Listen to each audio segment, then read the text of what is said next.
Kumawat news channel को like, share और subscribe करें। साथ ही बेल आइकन पर क्लिक करें ताकि आपके क्षेत्र की खबरें आप तक पहुंचती रहे।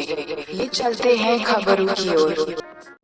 खबर पढ़ी जा रही है शक्ति, भक्ति, त्याग और बलिदान की पावन नगरी चित्तौड़गढ़ जिले से। और आपको बता दें कि खबर है वस्त्रों की नगरी भीलवाड़ा जिले से।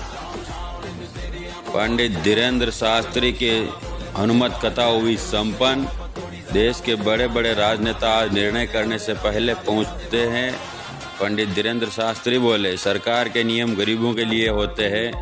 आइए हम पूरी जानकारी बताते हैं आपको। कथा संपन्न के दौरान वह भावुक भी हो गए थे और क्या कहा था उन्होंने, उनके अंतिम शब्द सुन लीजिए। भीलवाड़ा के कुमुद विहार में 5 दिवसीय श्री हनुमत कथा का आज समापन हुआ, मतलब कल शाम को समापन हुआ। कथा के समापन पर पंडित धीरेन्द्र शास्त्री भावुक हो गए। उन्होंने कहा कि हमने अपने जीवन में कितना कष्ट व संघर्ष झेला, इसे हम ही जानते हैं। एक दौर था जब गांव का सरपंच भी मेरी बात नहीं सुनता था और आज देश के बड़े बड़े राजनेता देश के रिलेटेड किसी भी निर्णय करने से पूर्व मुझसे एक बार जरूर पूछते हैं।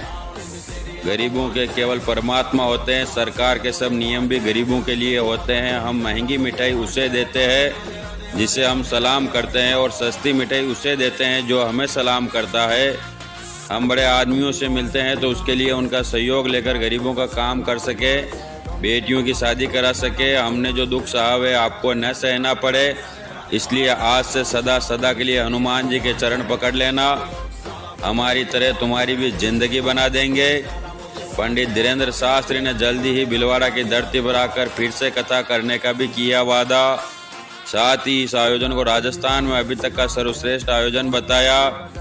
इस मौके पर नेहरू विहार समिति इच्छापूर्ण बालाजी मंदिर की तरफ से 501 फीट लंबा केसरिया साफा श्री बागेश्वर सरकार को पहनाया गया।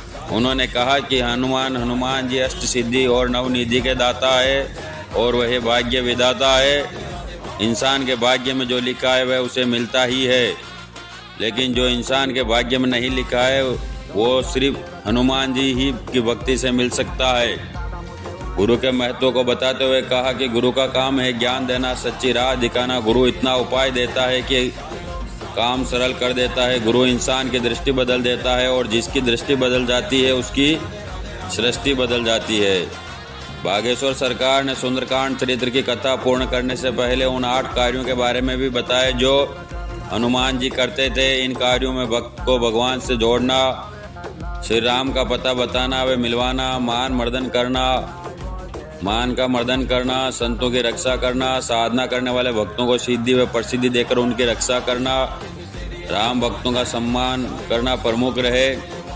बेटियों को शास्त्र के साथ शस्त्र की शिक्षा भी दिलाए। भीलवाड़ा में बेटियों को शास्त्र के साथ शस्त्र की शिक्षा देने में जुटा दुर्गा शक्ति अखाड़े की सराहना की। उन्होंने कहा कि 12,000 बहनों द्वारा 7 अखाड़े चलाए जा रहे हैं और बेटियां शास्त्र के साथ शस्त्र भी शिक्षा भी ले रही है। ये एक सराहनीय है। उन्होंने कहा कि माँ बहनों को यह वरदान प्राप्त है कि कोई कुदृष्टि डाले तो वह पहचान लेती है। इन अखाड़ों के माध्यम से हमारी बेटियों को जूडो, कराटे व तलवारबाजी भी सीखनी होगी।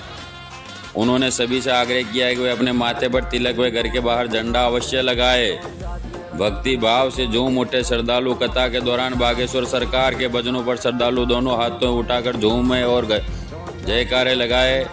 उन्होंने मोहन की प्यारी राधा, बरसाने वाली राधा, सीता राम जी की प्यारी राधा, दानी लागे जैसे भजन पेश किए। भक्तगण अपनी जगह खड़े होकर प्रभु भक्ति से ओतप्रोत होकर झूम उठने लगे।